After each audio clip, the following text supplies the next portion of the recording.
Camarades peuple d'Afrique, peuple de Côte d'Ivoire, citoyens du monde, soyez salués en vos rangs, grades et qualités. Peuple d'Afrique du Nord, du Sud, de l'Est, de l'Ouest, en passant par le centre, soyez salués. Toujours un plaisir d'être à vos côtés, chers camarades peuple d'Afrique. Partagez au maximum cette vidéo, elle est très importante. Toutes les vidéos que vous connaissez sont importantes, chers camarades peuple d'Afrique. Sarkozy a été condamné à 1 an de prison ferme avec bracelet. On va en parler. Vous avez compris? On va parler de Monogaga. Monogaga, ça va pas du tout. Ça va pas du tout. Ça, je vous dis, ça va pas du tout. Vous comprenez ça? Il y aura moyen. Donc ça, il faut qu'on en parle. Les licences, il faut qu'on en parle. Au-delà de ça, on va décortiquer de fond en comble le discours de Tiani. Il dit, le discours de Tiani là, il y a Gbéré dedans. Camarade pays d'Afrique, il y a les sons. On va décortiquer les sons. Nous sommes en bas, Mike.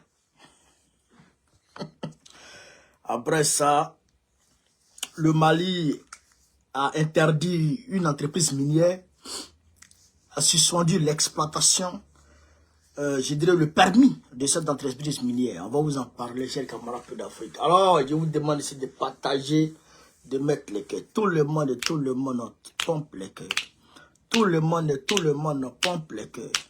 Tout le monde pompe les cœurs. TikTok, abonnez-vous en haut là, au niveau du cœur, abonnez-vous là-bas. Très rapidement. Jonah, 600. Alors, chers camarades peu d'Afrique, avant d'entrer dans le vif du sujet, je vais vous donner une information. On a commencé notre pré-campagne. Nous, on a commencé notre pré-campagne ici à Paris, en France. On n'attend pas. Hein. Non, on est déjà devant Dougou. Alors, on va commencer par Orléans. Appelez tous vos amis d'Orléans, tous vos camarades d'Orléans, tous ceux qui sont à Orléans, tous ceux que vous connaissez qui sont à Orléans. Orléans dans le nord de la France, Orléans. Tout le monde. Il n'y a pas dit pas d'Orléans de Paris. Hein. Il dit Orléans. Tous ceux qui sont à Orléans. Sur le Démé-Zignon là. Voilà, sur le doyen Haïlé là. Tous ceux qui sont là-bas, dites-leur que Babo Koné arrive là-bas. Dites à Orléans que Babo Koné arrive. J'arrive là-bas le samedi 28, samedi prochain. Le samedi 28 à midi 00. Je serai à Orléans. Au 1 rue Vette. 1 rue Vette. 45 000 Orléans. Je répète. 1 rue Vette. 1 rue Vette. Je serai là. Avec le camarade Acho. Le camarade Claver Nyako. On va discuter à bâton rompu, vous et moi, vous et nous. Le live du 28 va se faire à Orléans, avec les camarades d'Orléans. Est-ce que vous avez compris ça? Orléans, mobilisez-vous comme un seul homme. Le 28, on arrive. Une délégation du PPACI arrive là-bas. Parce qu'on entend que oui, le PPACI, le cabinet là-bas, ils ne viennent pas. On arrive là-bas pour aller se parler. Tout ce qui est d'abord, il dit, prenez note, tout ce qui vous passe par la tête comme question, là, prenez note. Actualité aux questions du PPACI, prenez note et puis vous allez nous poser. On sera là. Vous avez compris? Voilà. Donc, est-ce que vous voulez vous donner comme information d'abord? Camarades peuple d'Afrique, TikTok, il n'y a même pas un seul partage. Il n'y a même pas un seul partage TikTok. Facebook, il n'y a même pas un seul partage encore. Ah, vous aussi, vous n'êtes pas bien quand même. Hein? Partagez une vidéo là, on va avancer. C'est quoi ça? Invitez tout le monde. Vous voyez que là, ça ne bouge pas. Nous-mêmes là, toujours, on nous sonne. Toujours, on nous signale. Mais vous-même là, vous n'êtes pas dans le combat. Tu comprends pas? Partagez une vidéo là. On va avancer. Ou bien, moulebe. Yoroman. Alors, chers camarades peu d'Afrique, vous savez, moi je suis quelqu'un, quand je prends à cœur une question, c'est que il y a quelque chose dedans. Je vous ai dit, affaire de Monogaga là. Depuis Draman Ouattara est allé chercher les sorciers blancs qui ne portent pas caleçon. Les sorciers blancs qui ne portent pas caleçon là. Parce que les gens disent les nudistes, c'est pas les nudistes, c'est pas les nudistes, c'est pas les touristes. C'est les sorciers blancs qui ne portent pas caleçon. Depuis Draman est parti les chercher pour aller les déverser dans la forêt de Monogaga là. Les populations autour n'ont plus la paix. Il ne peut plus aller venir. Il ne peut plus voyager. Il ne peut plus se déplacer. Maintenant, quand les cadres de Monogaga ont commencé à dénoncer ça, Draman Ouattara a commencé à les arrêter. Il a arrêté d'abord Vincent Djiropo. Après, il a arrêté Dominique Mensa. Aujourd'hui, il a arrêté 18 personnes. 18 personnes ont été arrêtées à Monogaga. Est-ce que vous comprenez ça?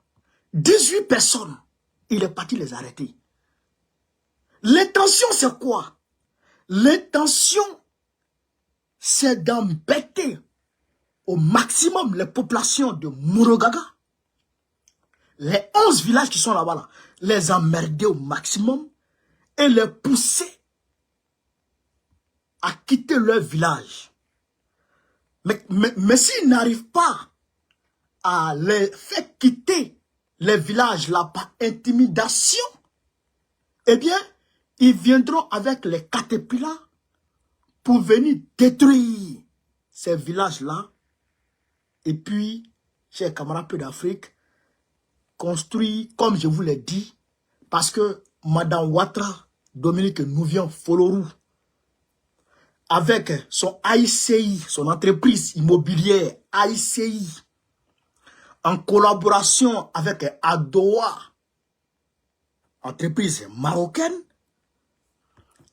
lorgne la baie de Monogaga. Elle veut prendre la baie de Monogaga. Elle veut construire Miami Beach là-bas.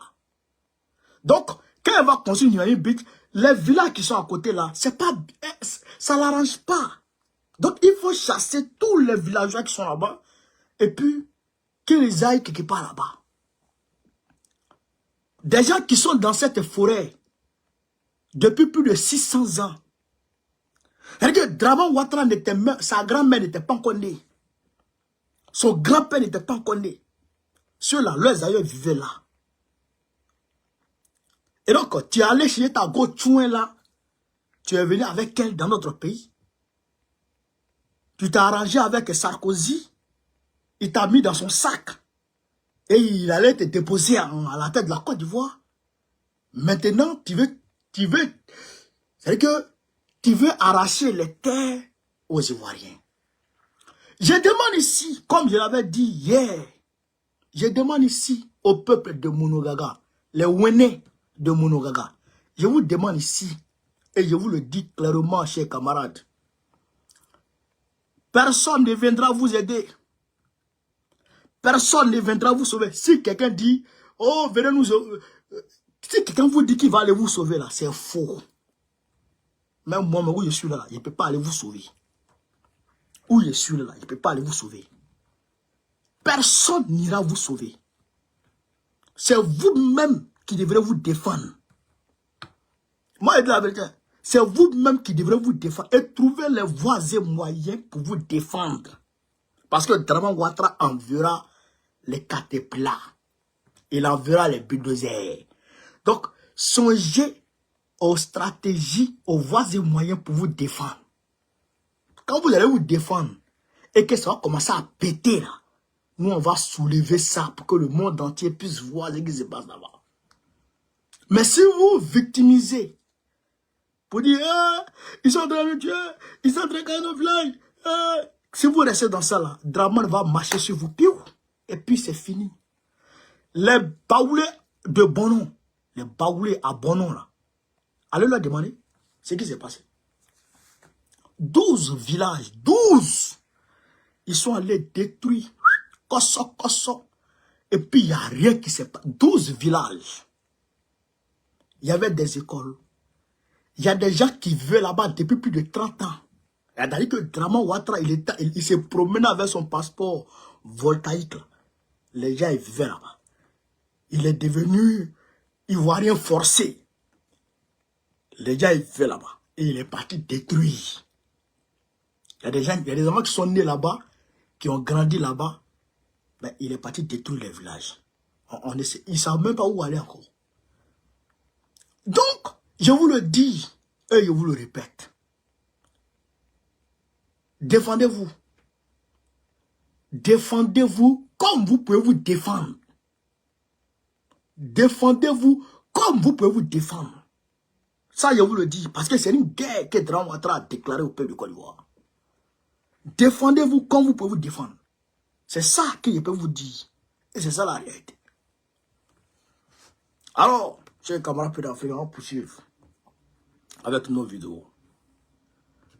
Continuez à partager, continuez à mettre la vidéo partout à travers le monde. De sa souveraineté suite à la... Alors, le président Tchani a fait un discours chirurgical de plus de 20 minutes. Chers camarades d'Afrique, si je fais une vidéo simple, je ne pourrais pas bien décortiquer la vidéo.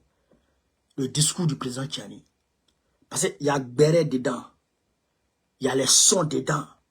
Il faut qu'on arrive à sortir ces sons-là. Il faut qu'on arrive à décortiquer. Il faut qu'on arrive à débusquer les non-dits du discours. Alors, chers camarades d'Afrique, on va aller avec la vidéo. Tapotez, mettez les cœurs. Tapotez, mettez les cœurs.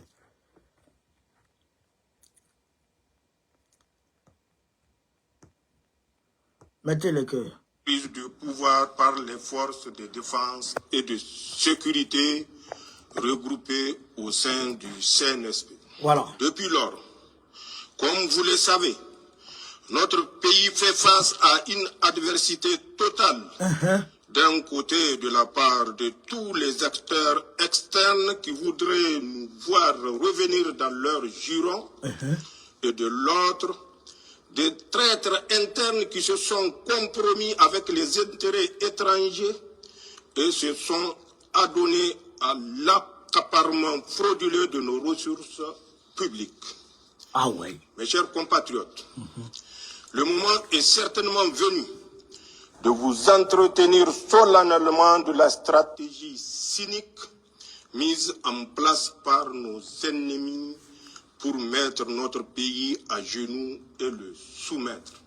D'abord, sous le coup de la surprise et de la colère, nos ennemis, comme vous le savez, ont décidé d'un embargo inédit et inhumain contre le peuple nigérien pour donner à leur agression militaire contre notre pays toutes les chances de réussir. La suite des événements est connue de tous. On l'a connu. Notre grand peuple, soutenu par ses frères du Burkina et du Mali, a su victorieusement y faire face avec dignité, résilience et détermination. Face à leur échec, au lieu de s'inscrire dans la marche de l'histoire en cours au Sahel, en prenant notamment acte de notre choix politique, nos ennemis, nostalgiques de leur position de puissance néocoloniale et déterminés à défendre leurs intérêts, ont élaboré avec la complicité de certains Nigériens et des Africains renégats une nouvelle approche méthodiquement articulée autour des actions suivantes. Une cabale médiatique organisée contre le Niger, ses pays frères, ainsi que leurs dirigeants à tous les niveaux. Deux, une approche machiavélique pour saper la cohésion entre les membres du Conseil national pour la sauvegarde de la patrie d'une part, et d'autre part, entre le CNSP et son gouvernement avec la complicité de certains Nigériens. 3. Une campagne diplomatique auprès de tous les pays et autres institutions sous-régionales, régionales et internationales pour diaboliser et isoler notre pays. 4. Une guerre financière et économique pour étouffer notre pays, tout en prenant le soin d'annoncer formellement la levée de l'embargo. 5. Des actions ciblées pour agiter le front social avec la complicité de quelques acteurs politiques et de la société civile. 6. Des démarches pour diviser notre peuple et pousser certaines communautés à se rebeller contre l'autorité de l'État. 7. L'installation de bases militaires, d'unités mixtes de déstabilisation et de cellules de renseignement dans certains de nos pays voisins dans une stratégie sordide d'encerclement du Niger et des pays de la Confédération pour nous maintenir en permanence sous pression sécuritaire. 8. Enfin, la formation, le renseignement, le soutien financier et matériel à des groupes terroristes ainsi que leur encadrement et accompagnement sur le terrain des opérations. Nigériennes, Nigériens, mes chers compatriotes, comme vous pouvez le constater, ceux qui nous combattent pour nos choix politiques ont juste changé de méthode. Ils continuent encore, par leurs actions perfides et subversives, à nous faire véritablement la guerre. C'est le lieu de rendre un vibrant hommage à nos forces de défense et de sécurité qui souvent, au prix du sacrifice suprême, protègent l'intégrité de notre territoire et assurent la sécurité ainsi que la stabilité de notre pays. Ah ouais. À leurs veuves et leurs orphelins qu'ils trouvent ici, l'expression de notre compassion et notre soutien total. C'est également le lieu de rendre un vibrant hommage à l'ensemble du peuple nigérien, nos concitoyens des villes, des campagnes et de la diaspora. J'aimerais ici vous dire que je sais ce que vous êtes en train d'endurer en termes de privation et de vie chère. Je mesure les sacrifices que vous êtes en train de consentir pour notre dignité retrouvée, pour la souveraineté de notre pays et pour que notre cher pays, le Niger, reste debout dans l'indépendance. Ah ouais. Je salue votre résilience, votre courage dans l'épreuve, votre patriotisme et votre sens de l'histoire. Vous avez décidé qu'il vaut mieux la dignité dans la souffrance au confort dans l'asservissement. Ah ouais. D'ailleurs, les nombreuses contributions citoyennes au Fonds de solidarité pour la sauvegarde de la patrie, malgré les difficultés du moment, en sont des signes les plus éclatants. Elles sont la preuve de notre engagement collectif à faire désormais ce que nous pouvons pour notre pays. C'est là votre nouvel état d'esprit que je salue et pour lequel la patrie vous est toutes et tous éternellement reconnaissante. Je tiens à vous assurer que votre engagement et vos efforts commencent à porter leurs fruits. Celui de la dignité et de la souveraineté retrouvée, d'un Niger nouveau dans lequel les Nigériens sont maîtres de leur destin. Pour ma part, je tiens à réitérer mon serment solennel de ne jamais trahir vos aspirations et d'œuvrer avec vous ensemble à la réalisation de nos objectifs communs d'indépendance, de paix, de sécurité et de progrès pour le bonheur de tous, Nigériennes, Nigériens, mes chers compatriotes. Ce 66e anniversaire est l'occasion de prendre un vibrant hommage aux pères fondateurs de notre République qui ont accompli la mission de leur temps avec les moyens à leur disposition. Force est cependant de reconnaître que pour de nombreuses raisons, parmi lesquelles le corset néocolonial qui a lourdement limité les marges de manœuvre de nos pays, mais aussi l'assujettissement volontaire et zélé de certains de nos dirigeants, la véritable souveraineté est à conquérir. Ça c'est clair. Après 66 ans, la bataille pour l'effectivité et l'efficacité de notre État reste entièrement à être menée. Or, de la même manière qu'il ne saurait exister de véritable État sans souveraineté, il ne saurait y avoir de développement sans État souverain. Seul un État souverain peut se développer. Il n'y a pas de précédent historique d'un État sous domination qui a réussi à se développer. Jamais. Nigériennes, Nigériens, mes chers compatriotes, nos pères fondateurs nous ont transmis le flambeau. Ah ouais. Et notre génération a décidé de remplir plus que jamais sa mission afin que ce flambeau ne s'éteigne entre nos mains. La tâche est colossale. Nous le savons tous. Mais sans triomphalisme aucun, nous pouvons déjà nous réjouir de certains accomplissements structurants. Ce que le peuple nigérien a réussi depuis le 26 juillet 2023, avec la prise du pouvoir par le Conseil national pour la sauvegarde de la patrie, c'est d'inscrire notre pays dans une nouvelle trajectoire qui, cette fois-ci, est porteuse d'espoir.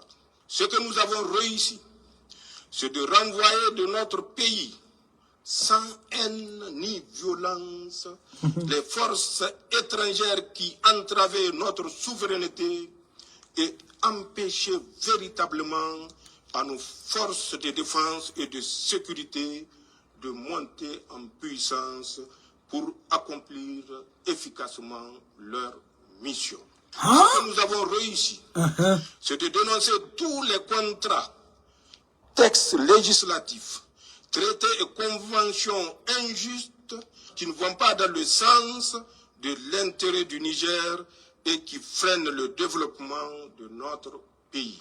C'est un signal fort pour tous ceux qui ont l'habitude ou ont l'intention de dominer ou de piller le Niger, que désormais notre pays défendra ses intérêts sans complaisance. Ce que nous avons réussi, c'est l'affirmation de notre souveraineté sur nos ressources naturelles longtemps spoliées et pillées par des puissances étrangères et leurs valets locaux. Ce que nous avons réussi, c'est l'unité de notre peuple sur des questions d'intérêt national.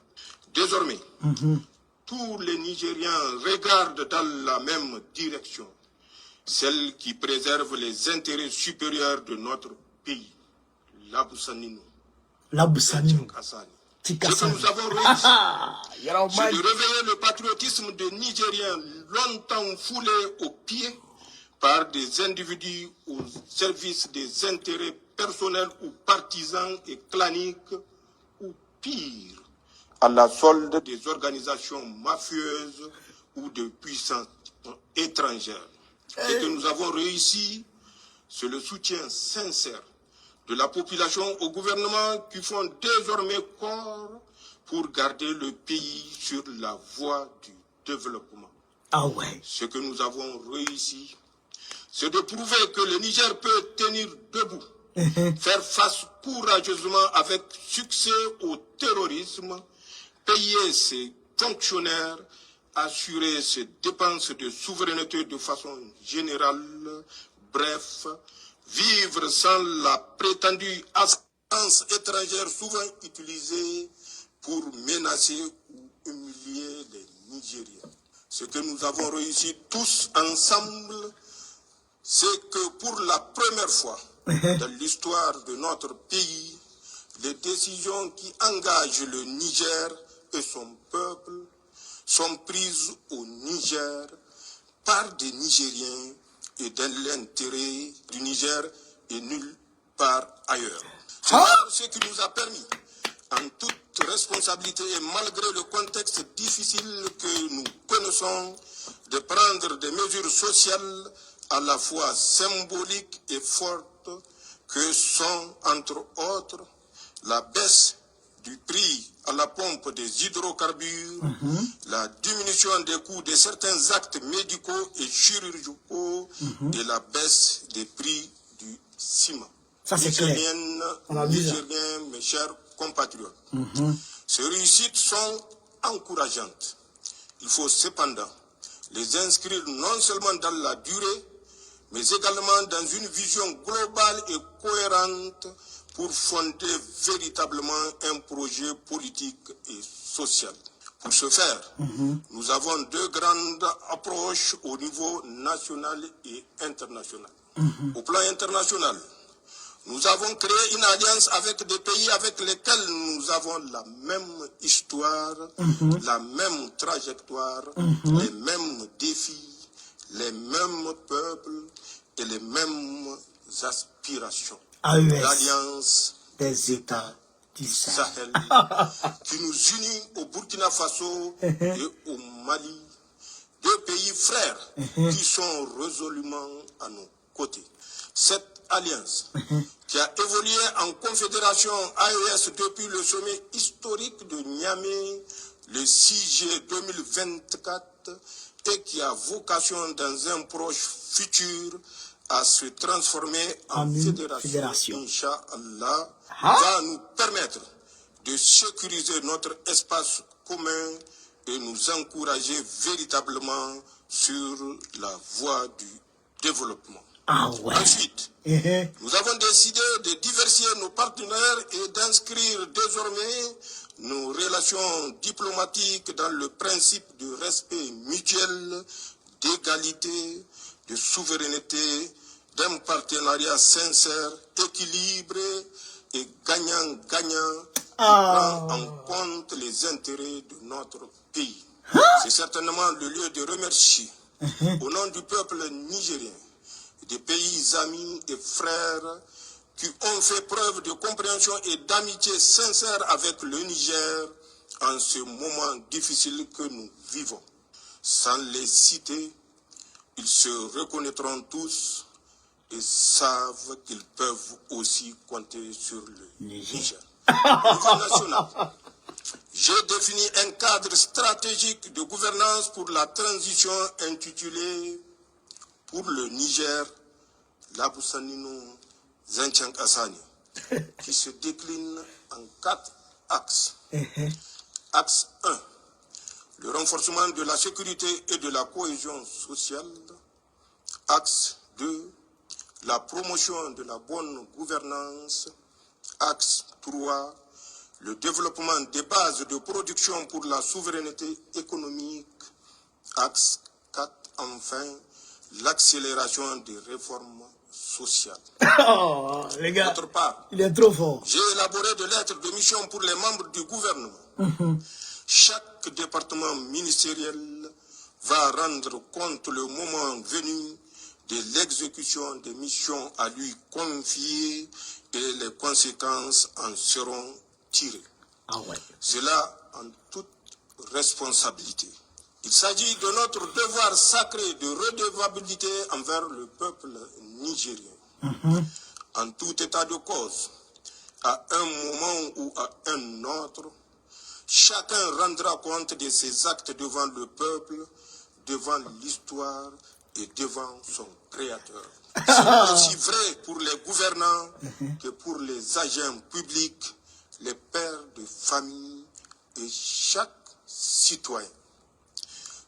Nigériennes, Nigériens, mes chers compatriotes, pour finir, j'aimerais évoquer 3 sujets d'actualité d'intérêt national, voire international. On t'écoute. D'abord, comme vous le savez, notre pays a décidé, avec nos 2 autres pays frères, le Burkina Faso et le Mali, de quitter la CEDEAO. Il s'agit d'une décision irréversible, car longuement et mûrement réfléchie.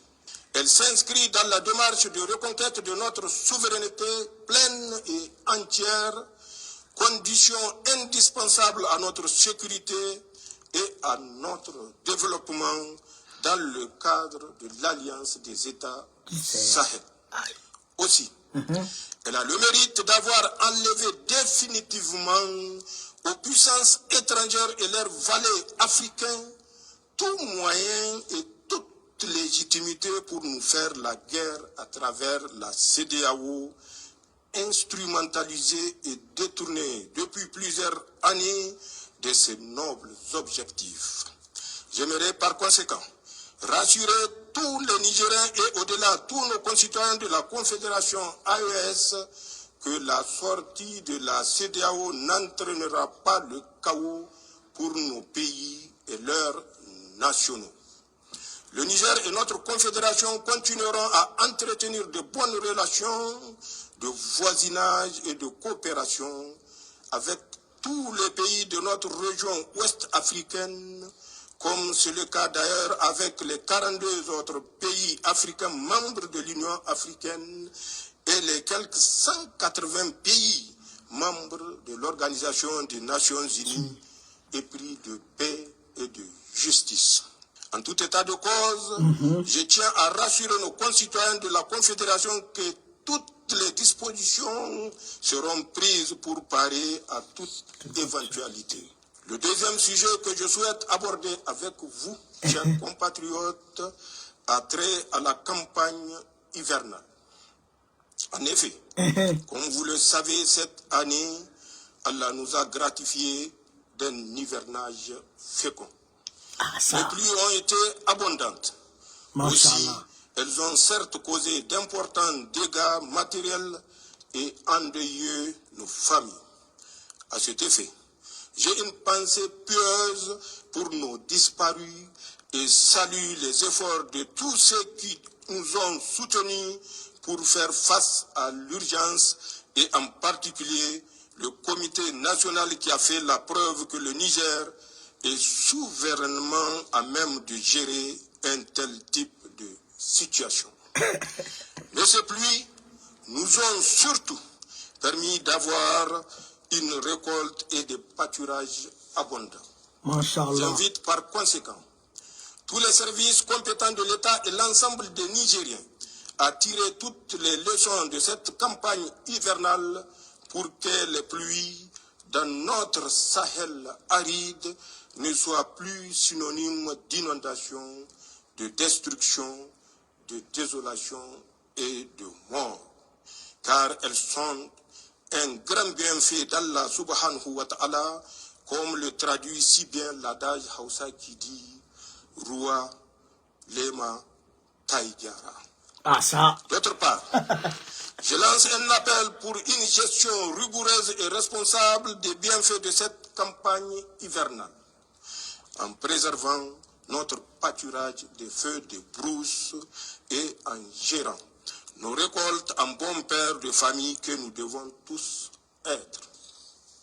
Enfin, j'invite tous les Nigériens à se départir des messages mensongers, diffamatoires, haineux sur les médias et autres réseaux sociaux.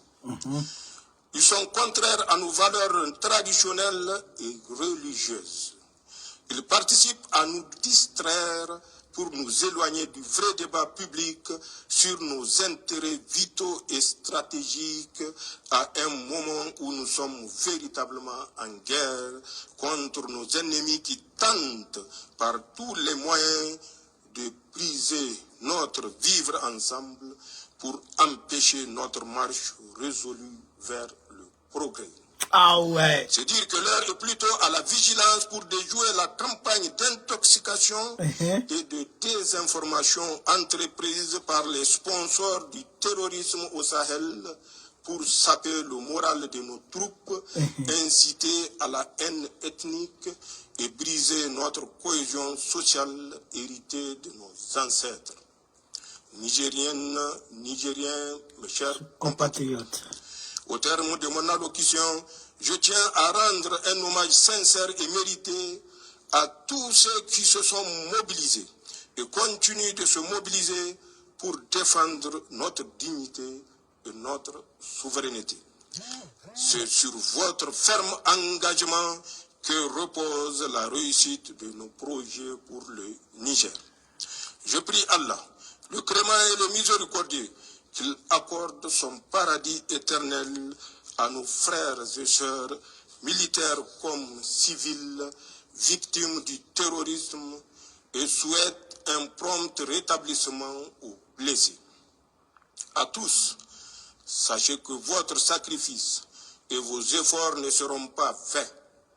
Le Niger est sur la bonne voie, celle du progrès pour tous ses fils.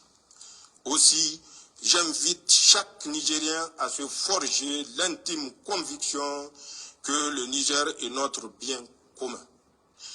Il nous appartient à tous et non pas à une quelconque puissance étrangère ou à une quelconque organisation régionale ou internationale. Il revient par conséquent à nous, Nigériens, et à nul autre individu, pays ou organisation, non seulement de protéger notre pays pour le ICO au niveau des pays prospères, mais également d'en tirer la détermination pour ne céder à aucune menace, aucune injonction, d'où qu'elle vienne. Ah ouais, ah ouais. Intégrons donc définitivement que le Niger, terre de nos ancêtres, est éternel et que les difficultés de l'heure sont nécessairement passagères. Leur intrigue, leur sursis en espérant que la Confédération s'effondre dans les mois à venir, ainsi que leur plan satanique de déstabilisation échoueront sans aucun doute, Inch'Allah, face à notre détermination et avec l'aide d'Allah. Enfin, je voudrais, en ce moment où le regard des Nigériens est tourné vers les compétitions de notre lutte traditionnelle, qui est à sa 45e édition, souhaiter une belle Coco Galgagia à tous. Que le meilleur gagne et que les Nigériens fraternisent dans leur diversité culturelle et la sécurité.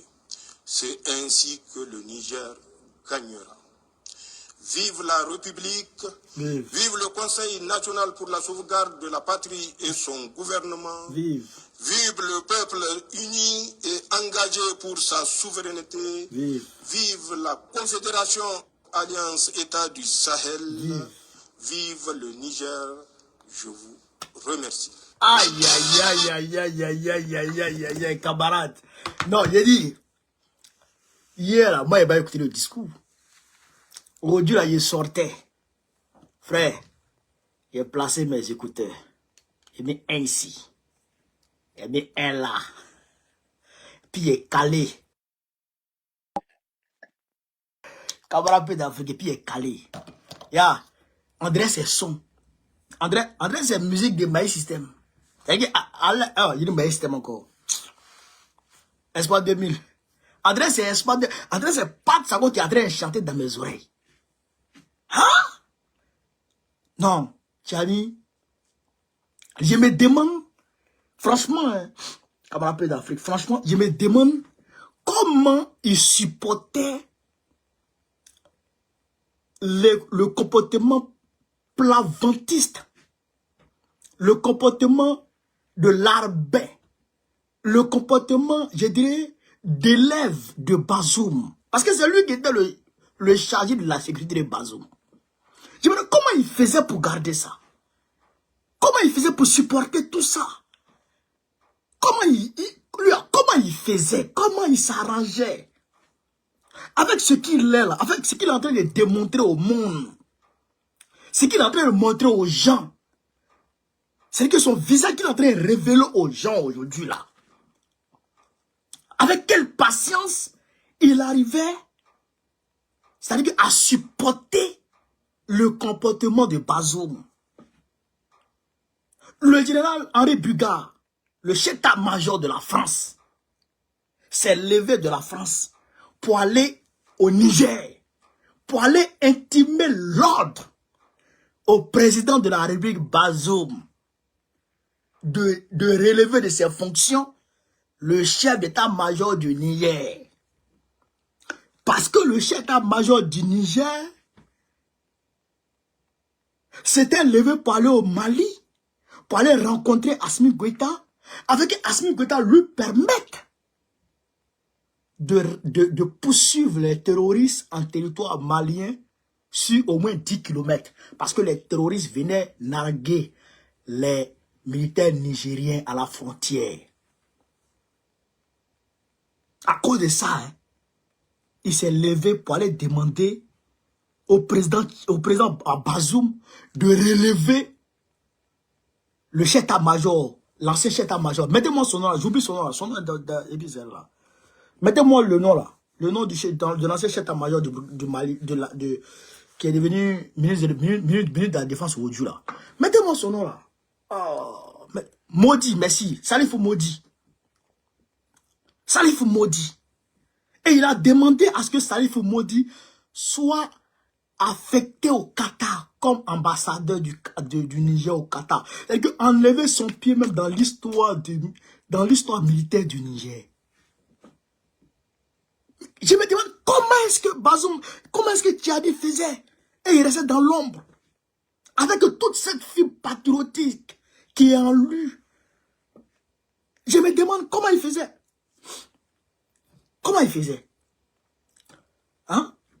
Orano, d'abord arriva, puis Orano volait pratiquement tout l'uranium du Niger. C'est-à-dire qu'il prenait gratuitement l'uranium du Niger. De un, c'est Orano qui exploite. C'est Orano qui déclare la quantité d'uranium extrait, je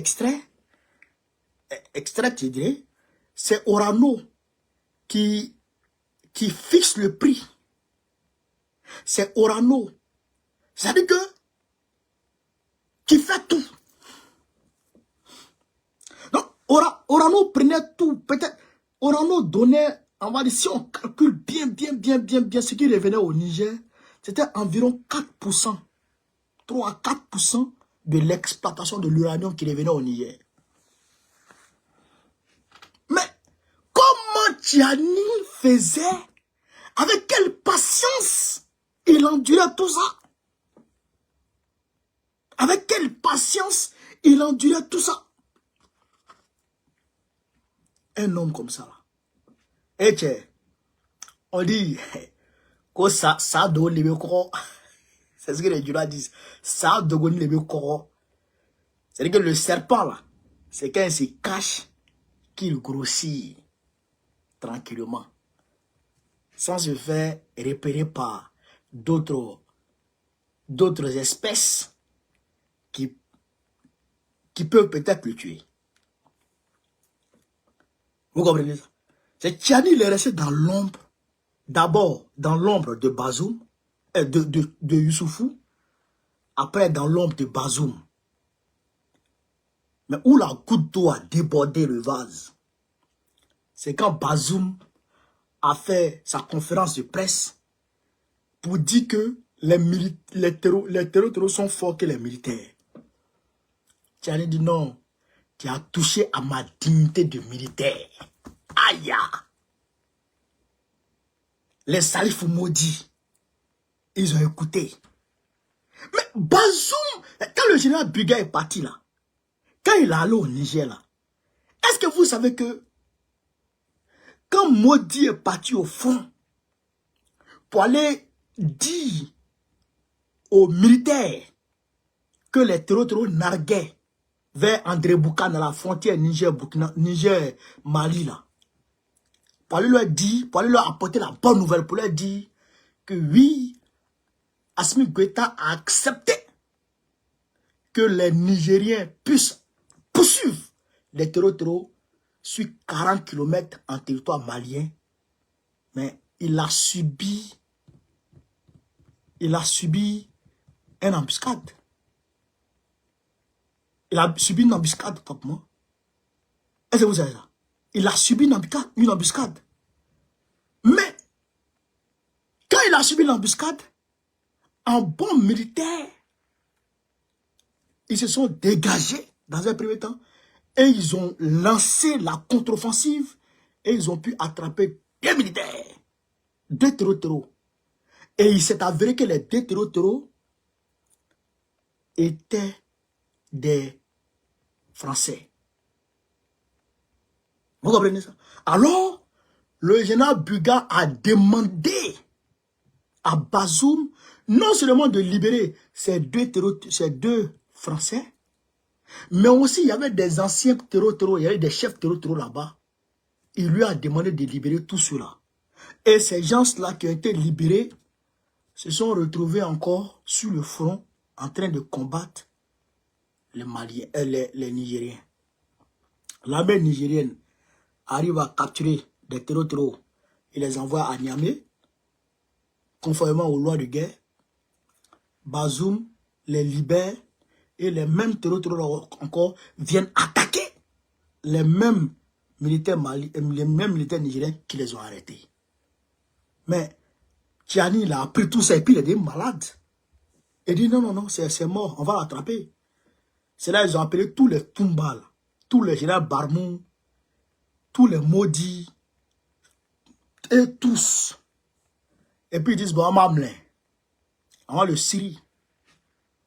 Aïe, Tiani dit non, laissez. Il y a le Syrie. Là, demande à ces éléments, mettez-le aux arrêts. De là à là, il dit, mettez-le aux arrêts. Puis ils ont eu Bazoum aux arrêts. Ouattara est fâché.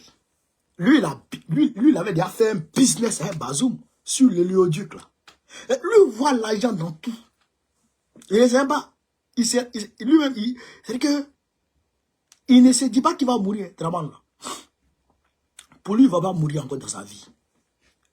Draman, pour lui, il ne va pas mourir dans sa vie. Mais tu vas mourir. Lui, il avait business avec Bazoum. Mais aujourd'hui, là, son business est tellement lourd. Tiani, ça assis sur tout. Tout revient aux Nigériens. Tout revient aux Nigériens. Il n'y a personne qui peut faire quelque chose. Tout revient aux Nigériens. Franchement, je voudrais saluer Tiani. Je voudrais le féliciter. Ouais, je voudrais le féliciter. Moi, général, on est ensemble. Vous et nous, là, on est ensemble. Moi-même, là, il est ici dedans. Ici avec vous, jusqu'à la gare.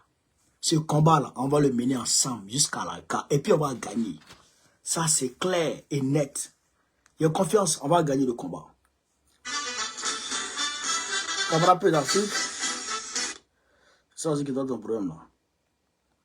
Camarade peu d'Afrique. Assimi Goïta a suspendu le permis d'exploitation de l'or d'une entreprise. Camarades peu d'Afrique, ceux qui sont à Orléans, là, je répète, Orléans, j'arrive. Orléans, je serai à Orléans le samedi 28, samedi prochain, samedi 28 décembre. L'adresse, prenez en même temps 1 rue Vette, c'est dans une salle. J'appelle tous les militants et sympathisants d'Orléans à venir ce jour-là. Tous les panafricains, venez à Orléans, je serai là. On sera avec une délégation, on sera là, on va répondre à vos questions. On va se parler.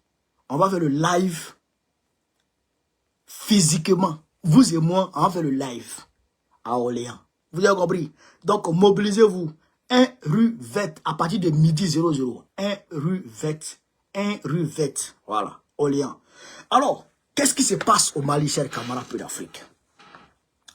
L'État malien bloque les exportations de la mine d'or exploitée par l'entreprise canadienne Barrick. L'État malien a bloqué ça. Qu'est-ce qui se passe? Il s'agit de la mine d'or de Loulo Gunkuto, gérée par Barrick. C'est une entreprise canadienne qui fait l'or. Si le blocage des exportations devrait perdurer, Barrick sera contrainte de suspendre ses opérations, ce qui aurait un impact supplémentaire sur la viabilité de ce moteur économique essentiel pour le Mali, rapporte dans un communiqué la gestionnaire de la mine de la canadienne Barrick Gold. Vous comprenez ça? Les autorités maliennes accusent Barrick de malversation financière et exigent le paiement d'environ 500 millions de dollars à la suite d'un audit qui a révélé un manque à gagner estimé à entre 300 à 600 milliards de francs CFA. Entre 300 à 600 milliards de francs CFA. Ils ont volé ça. En novembre, plusieurs employés de Barrick ont été arrêtés et emprisonnés, tandis qu'un mandat d'arrêt a été émis contre le PDG de la société, Mark Bristow. Mark Bristow, si tu es garçon, viens au Mali. Si tu es garçon, va au Mali. Espèce de voleur, sauve les dés. En 2023, la mine a produit près de 700 000 onces d'or, ce qui représente une contribution de plus d'1 milliard de dollars à l'économie locale. Plus d'1 milliard de dollars à l'économie locale. Ils volent. Je vous dis que, avant les Assimi Goïta là, comme cela s'est fait en Côte d'Ivoire, avant les Assimi Goïta là, quand une entreprise vient comme ça là, elle signe les accords. Les retombées sociaux qui doivent revenir aux populations, elle signe tout. Elle ne fait rien pour les populations. Et puis, il n'y a pas de contrôle.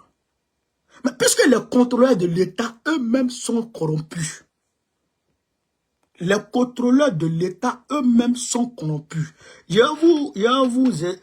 vous donner une anecdote. Moi, j'étais Manawa au lycée professionnel de Bouaké. Quand le lycée professionnel était en train d'être réhabilité, j'étais Manawa. C'est la banque islamique qui avait décaissé 4 milliards pour réhabiliter le lycée. Frère, il était ce qu'on appelle un casseur. Vous connaissez les casseurs là, ceux qui mouillent le béton là. Frère, moi j'étais un casseur. C'est-à-dire que quand je verse le concassé comme ça, je verse sable dessus, puis je verse ciment dessus, puis je demande à un peu de verser l'eau dessus. Puis quand je prends la pelle comme ça, oh, il était comme ça, il était un boulot bas. Au nom de Dieu. Mais qu'est-ce que j'ai constaté? C'est que les contrôleurs de l'État, quand ils arrivent sur le chantier, ils viennent voir les qualités de matériel que l'État a demandé, que l'État exige. La tôle rouge avec la bonne qualité. Mais je connais un Libanais qui a versé peinture rouge sur sa tôle. Tôle normale, il a versé peinture rouge dessus. Et puis il l'a mis en haut. Le contrôleur a constaté. Et puis il a donné un jeton au contrôleur. Les contrôleurs, quand ils arrivent sur le chantier comme ça là, hein, camarades, quand ils arrivent sur le chantier comme ça là, mais c'est Boro ils prennent pour aller avec ça à la maison. Est-ce que vous comprenez ça? Ça fait. Deuxièmement, j'étais chez Matforce, une entreprise libanaise à Vidi. Matforce. Tapez sur Internet, vous allez voir Mad Force. Les contrôleurs de l'État, quand ils venaient contrôler nos conditions de travail, moi-même, je disais que les conditions de travail où on est dedans là, c'est pas réglementé. Moi-même, je sais ça. Mais les contrôleurs bas pied là, ils vont venir, hein, ils vont rentrer. Ils vont rentrer. Ils vont rentrer. Il n'y a pas casse. On est dans pièces détachées. On est dans pièces détachées. Il y a moteur en haut là-bas, il y a moteur là-bas. On est dans pièces. Ça peut quitter en haut pour tomber sur toi. Toi-même là, frère. Il n'y a pas de sécurité. Ils vont regarder, hein, puis ils vont partir au bureau. C'est le directeur. Ils vont prendre un jeton et puis ils vont aller faire rapport. Comment banal. Donc, c'est cette corruption. Cette corruption, je dirais, inestimable qui existe dans la sous-région. Donc, les Maliens sont venus, et eux, ils ne jouent pas. Tu t'amuses, eux, ils mettent audit dans ton cul. Si ça t'a pris, s'il y a malversation, tu as payé. Mais ils ont fait payer Orange. Orange a payé l'argent. On dit tu ne payes pas, tu ne travailles pas ici. Ami Djoubin. Il y a trop d'entreprises dans ce monde. Tu t'amuses, ami Ben. Tu dehors, carrément. Tout de suite, carrément. Donc, Assimi Goïta n'est pas là pour s'amuser. Il est là pour travailler pour le peuple. Quelqu'un même qui s'en fout. Il s'en fout de jet privé. Il s'en fout d'aller où... Non, voici Ibé. Ibé, même chose. Il s'en fout de maison. Non, ça tape. Est-ce que le peuple est content? Comment je vais faire pour que demain, quand je meurs là, on parle de moi en bien? Voilà leur intention. C'est comme Gbagbo. C'est comme Gbagbo. Quand ils ont fini là, mais Gbagbo est le seul président en exercice. Écoutez très bien. Et ça, fouillez dans l'histoire de la Côte d'Ivoire. Le seul président en exercice qui a livré ses collaborateurs à la justice. Fouillez dans l'histoire de la Côte d'Ivoire si vous avez vu un qui a fait ça. Le seul président ivoirien qui a pu livrer ses collaborateurs à la justice. Les gens de Café Cacao là, ceux qui ont voulu Café Cacao là, Gbagbo les a livrés à la justice. Gbagbo a commencé, je crois leur procès a commencé en 2008-2009. Le président Gbagbo est parti. Alibi. Il n'y a pas encore le point sur leur procès n'a pas encore fini. Oui, affaire de déchets toxiques là, il est le seul à poursuivre les commanditaires. Jusqu'à présent, là, affaire là, c'est là. C'est à cause de ça d'ailleurs, il a construit le chute de Angré. C'est Gbagbo qui a construit le chute d'Angré pour soigner les victimes de déchets toxiques. Aujourd'hui, là, ils sont livrés à eux-mêmes. Les victimes de déchets sont livrées à eux-mêmes. Vous comprenez ça? Donc, il faut des hommes intègres. Des hommes intègres. Des hommes désintéressés. Comme nous. Comme nous autres. Nous, on est intègres. On est désintéressés. Ce qui nous intéresse, c'est que demain, quand on meurt, et qu'on voit nos enfants, et qu'on se dise, ah, le petit qui va là-bas, là, son papa, c'était un homme. C'est ça qui nous intéresse. Naturellement, nos enfants, on va leur réserver pour ne pas qu'ils meurent de faim derrière nous ici. Mais souvent, quand tu meurs, les tontons, waouh, là même, qui viennent vraiment ton jeton. Tes enfants, ils s'en sortent pas. Donc, on va naturellement trouver des trucs pour eux pour qu'ils puissent, pour garantir leur avenir. Mais ce n'est pas des immeubles par-ci, des immeubles par-là, des comptes offshore. Pourquoi? Pourquoi ça? Tu veux quoi ça? Tu veux finir toute ta vie dans la dé. Alors, j'ai vraiment de l'Afrique. On arrive au thème de notre émission. Nicolas Sarkozy. Sarko. Il a été condamné à 3 ans de prison, dont un ferme. Un ferme là, c'est avec bracelet. En réalité, je l'ai dit dans ma vidéo, en réalité, ce n'est pas une condamnation, je dirais, pour punir qui que ce soit. Parce que la condamnation ferme ne va pas atteindre les 1 an. Même 6 mois, même, il ne fera même pas 3 mois avec bracelet. C'est mort. Parce que de 1, la loi française, quand il y a 70 ans, la loi demande un réaménagement de tes peines. Quand tu as 70 ans. Deuxièmement, quand tu te comportes bien, au-delà d'un certain nombre de temps, tu peux demander une réduction de peine. Ou bien tu peux demander, comment on appelle ça, une liberté sous condition. Voilà. Donc, ça, c'est... Mais ce qui est problématique dans sa condamnation, c'est son inéligibilité. C'est son inéligibilité pour 2027. 3 ans d'inéligibilité. 3 ans d'inéligibilité. Donc, 3 ans d'inéligibilité, tu as fait quoi là? Tu as fait comment? C'est chaud. Donc, voilà où le bas blesse. Parce que les Français, je dirais, l'État profond, les lobbies veulent placer, comment ils appellent le gars là? Gabriel Attal, le petit Bella, le petit Whoopi de Macron, qui était Premier ministre il y a longtemps, récemment là. C'est lui qui veut placer. Ou bien Gérard Damanet. Donc il faut écarter les grosses têtes. Voilà. Donc Sarkozy aujourd'hui, le système le tient par les couilles. Mais tout ça là, c'est rien. Nous, on va le juger.